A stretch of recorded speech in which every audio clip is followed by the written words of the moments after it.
All right, welcome to the live edition of Down the Sideline. I'm with Chef and Opie. How's it going, guys? What's up? It's going good. One of the first things we'll talk about is I always like to pick out a comment on the previous video and talk about it. I think I'm going to pick Brandon. He says, if there's no discussion about Duke, and I listened to the whole video, I'm going to be seriously disappointed. We're not talking about Duke. Moving on. On a side note, do we give him a congrats for the national championship in basketball last year? Oh, yeah. I mean, this is the basketball show. We talk about Duke a bunch, but unfortunately, it's not. Duke's sneaking up there in the ACC, man.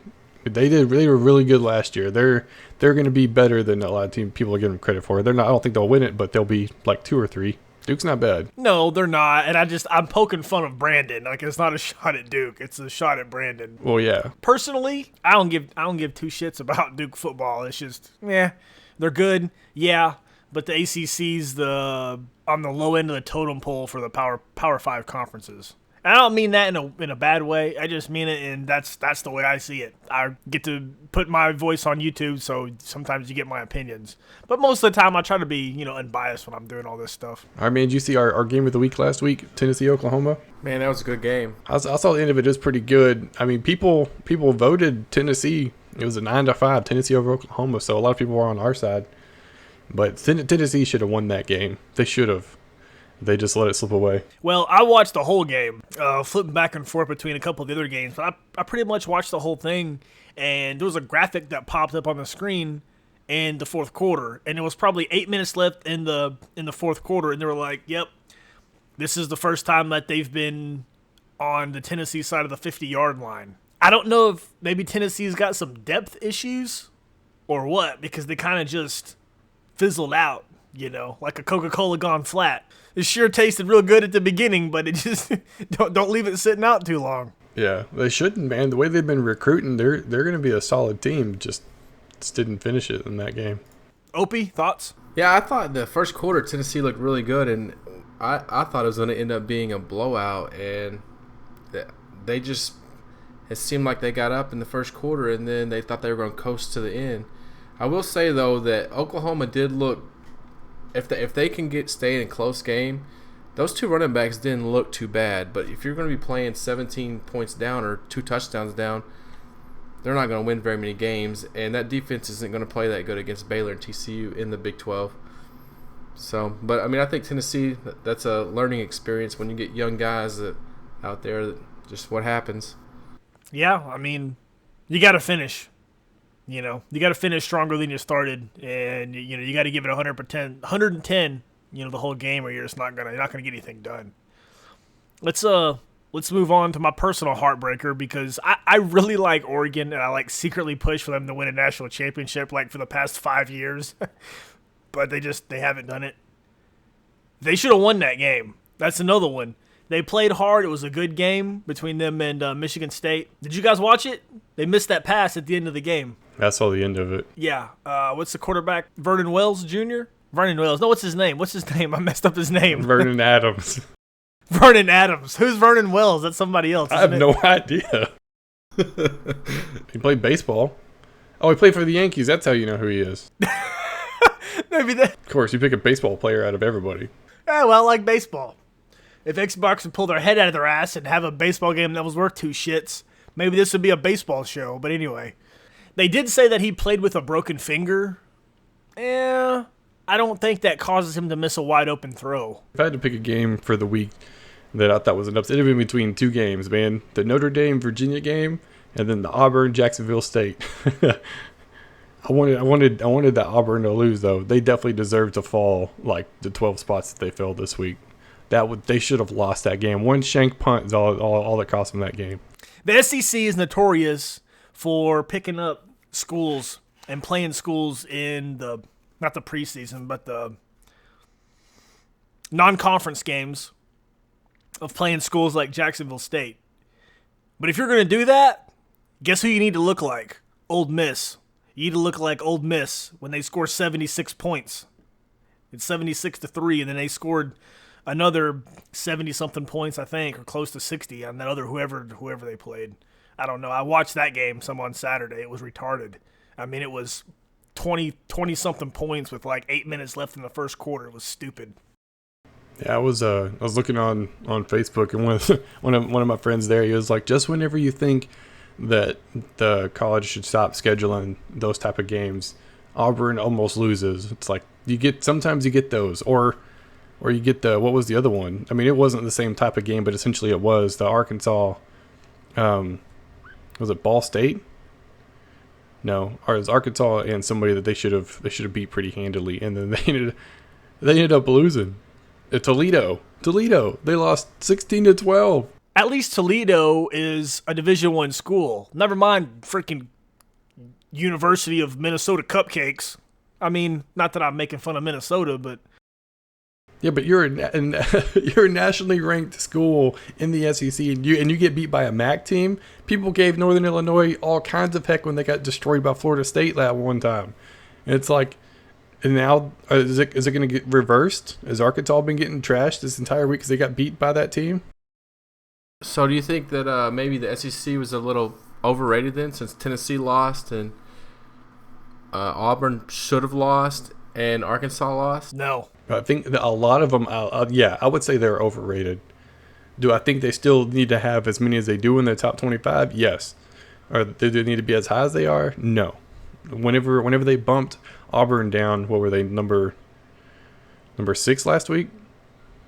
And now they're number 18. They dropped 12 slots and they won. And that shows that they're keeping notice. They're keeping tabs on these teams that are almost losing to teams they shouldn't lose to.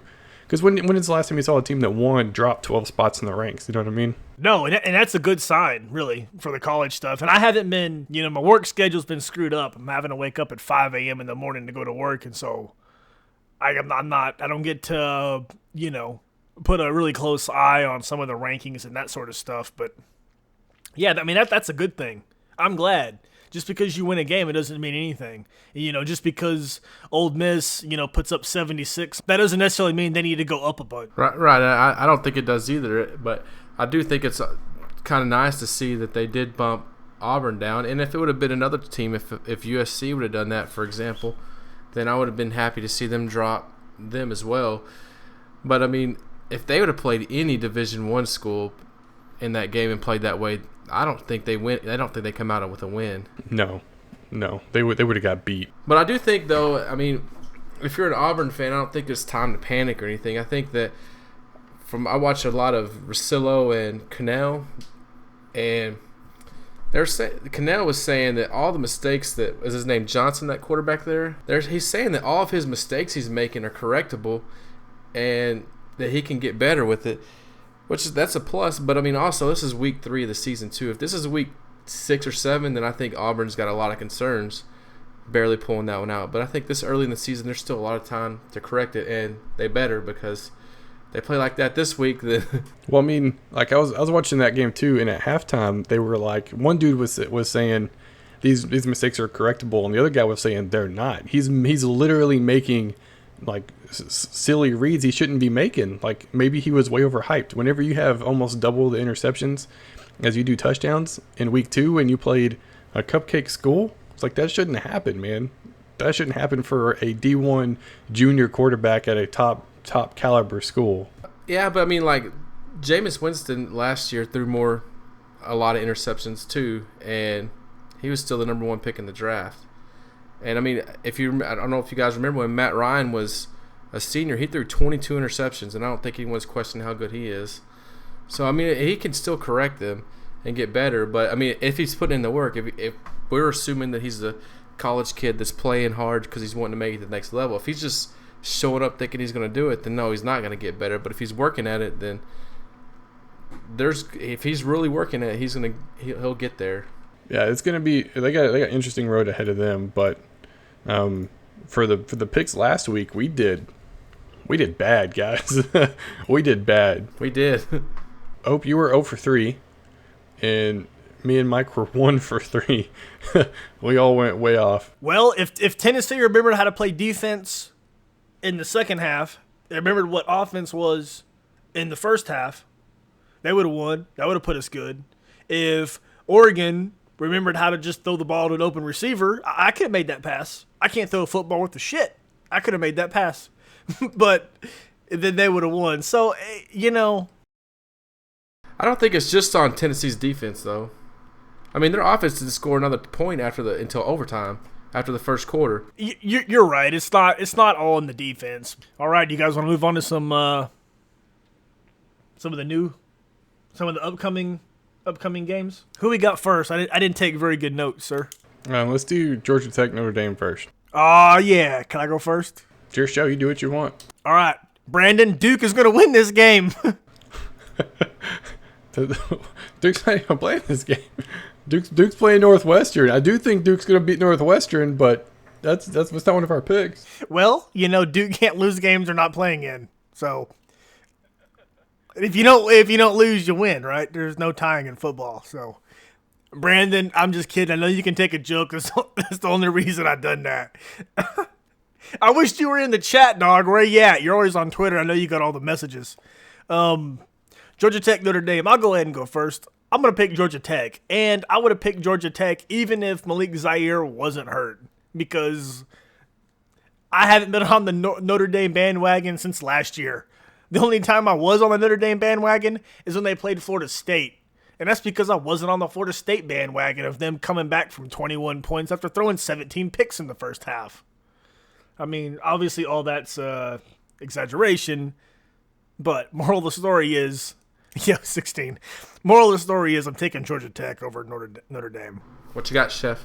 I'm taking Georgia Tech, too. Notre Dame, they should have got beat last week. Just a couple of miscues by Virginia. They ended up blowing it. The backup quarterback is going to fill in just fine for Notre Dame. Not worried about that, but I think Georgia Tech's just going to be too much for them to handle, and they're gonna pull out the win. I'm just looking here at the team stats. It says that Georgia Tech has 457.5 rushing yards per game. I mean, I don't know who all they played, but damn. I'm taking Georgia Tech, but I'm taking them strictly because the quarterback for Notre Dame's hurt. I think he comes out and struggles. I'm not on the Notre Dame bandwagon, I guess.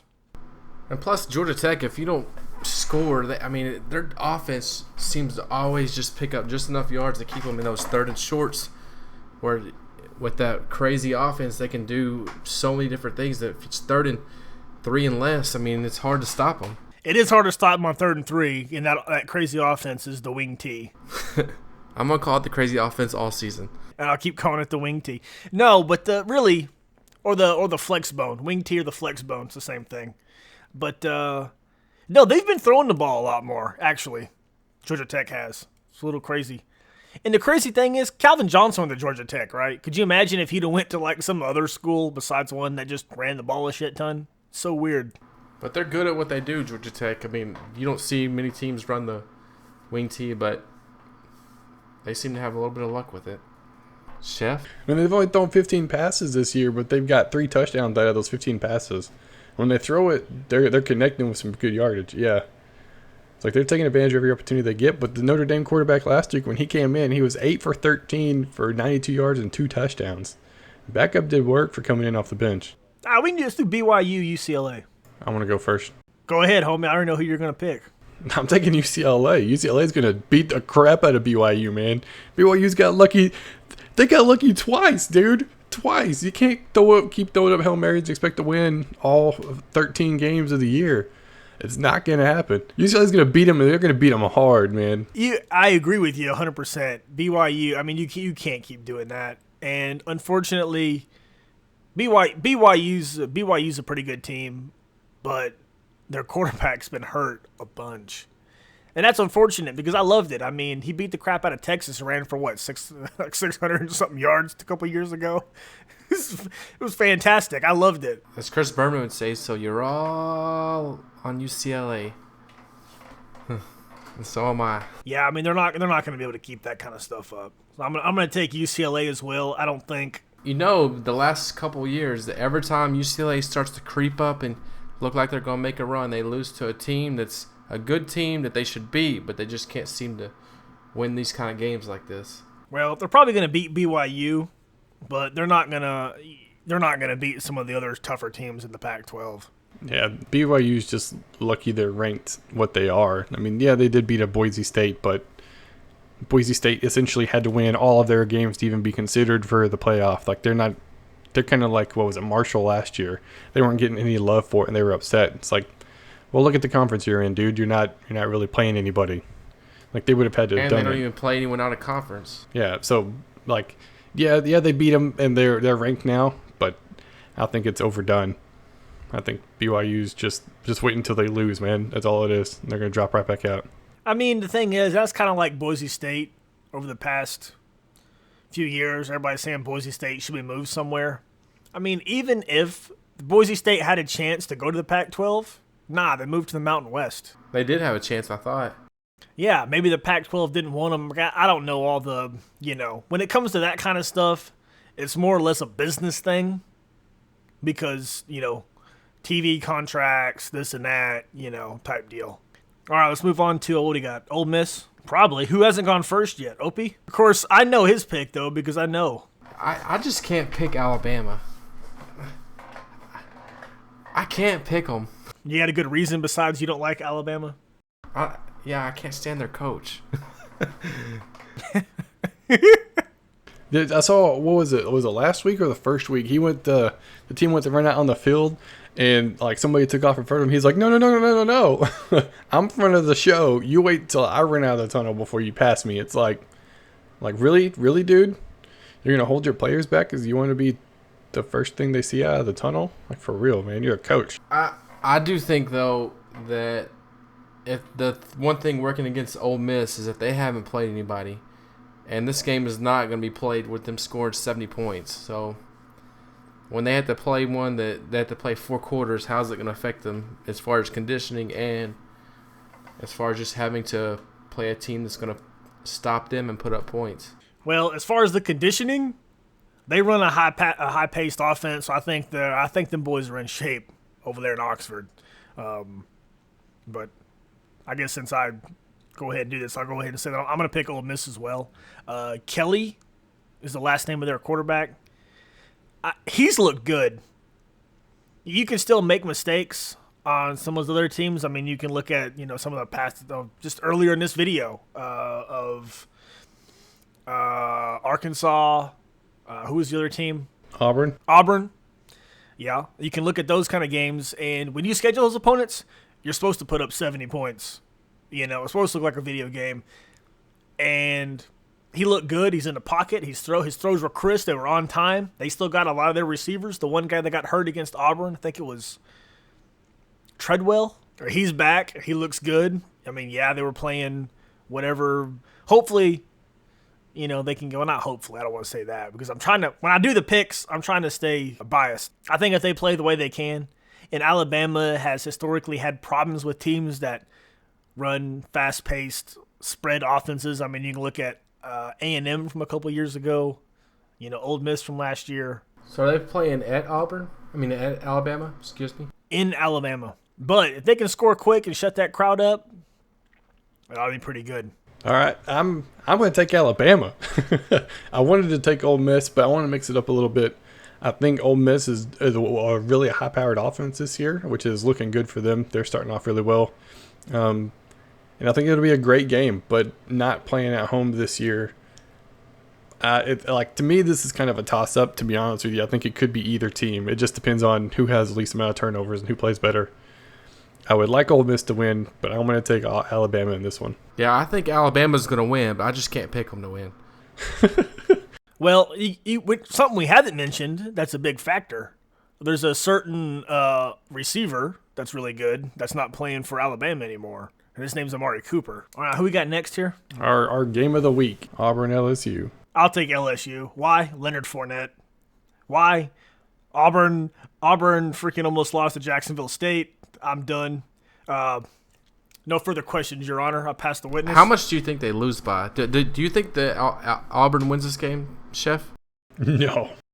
How much? Let's just go ahead and say how much do we think Auburn's going to lose by? Because I'm not picking Auburn either. I think they're going to lose by 30 plus. I'm going to say 24. I mean, I know that sounds ridiculous, but I don't think they're going to play much better. I mean, I think they can make corrections, but LSU looked really good last week. Yeah, they did look really good. I was trying to look at what time is this game? It's 2:30. Well, because I was going to say, there's an interesting stat, and this is like one of those ESPN bullshit stats that really nobody cares about. But Death Valley at nighttime, like they hardly lose at nighttime, like for some just weird reason. I mean, of course, that's a stupid stat, but they don't play at nighttime, so I guess we ain't got to worry about it. But Auburn, the way they played last week, they're not going to go into Baton Rouge and do something to that offense if LSU plays the way they're supposed to. Like, no way, no how. I don't even think if Auburn would have played good last week, I would have picked them because LSU, like I said, I was picked Mississippi State to win the conference, but after seeing them play Mississippi State last week, I think LSU is going to win it, and because they just look like a better team. I mean, all around look better, and I think that's just going to show how good they are this week. Yeah, Auburn. I'm saying Auburn's going to lose probably 3 or 4 in conference at least. Like they're not going to do well in conference this year, and it's going to hurt. Now, one game I am looking forward to that we're not covering is the Florida State-Boston College game. And that's because Florida State has no offense other than their running back. No offense. You take away their running game, that quarterback is booty for them. He has played horribly. You're going to piss off Zaccardi on that one. I mean, they could be good. If they had Jameis this year, yeah, they would go all the way. Probably no doubt about that. But Delvin Cook has just been way too much of the man this year. I don't think that they have what it takes this year. I really don't. Florida State's not going to be in the top. They're not going to be in the top 10 at the end of the year. Golson against USF, South Florida, he only threw for 160 yards. You take away the 266 yards and 3 touchdowns from Delvin Cook, they lose. That's what I'm saying. Without Cook, Florida State is nothing this year.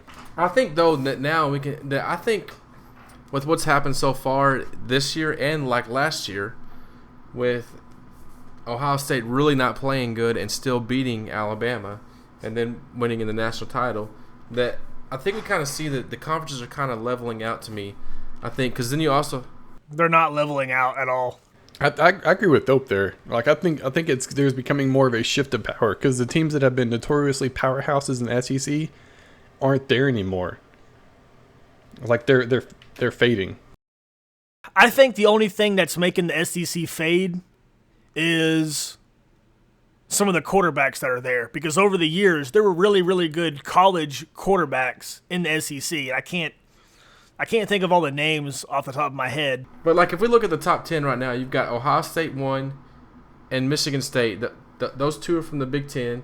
You've got Alabama and Georgia from the SEC, and then you got TCU and Baylor. You got USC and UCLA. Then you got Florida State and Notre Dame are the 2 random ones, but the Big Ten, Big 12, Pac-12, and the SEC all have 2 teams in the top 10. All right, our poll for this week is going to be Auburn at LSU. The poll the link will be in the description. You can go down there, check it out, click on the link, and vote for who you think's going to win out of Auburn at LSU. But I think we about covered everything. Did I miss anything, guys? No, this was fun doing the live show and seeing people in the Twitch screen. This is my first Twitch episode. Now, if you're watching this, we are going to start recording. Not recording, but we're going to record it. But we're also going to have the live stream on Twitch Thursdays at 7 for Down the Sideline. Come join us. Come in the chat and tell us where we're wrong, because we're not right about everything. Even though at least one of us thinks that he is. That one person being me. All right, that's going to do it for this episode of Down the Sideline. Like I said, we're going to live stream this on Twitch every Thursday at 7. 7 Central. 7 p.m. Central. Say goodbye so we can close the video. Bye. Bye, you guys.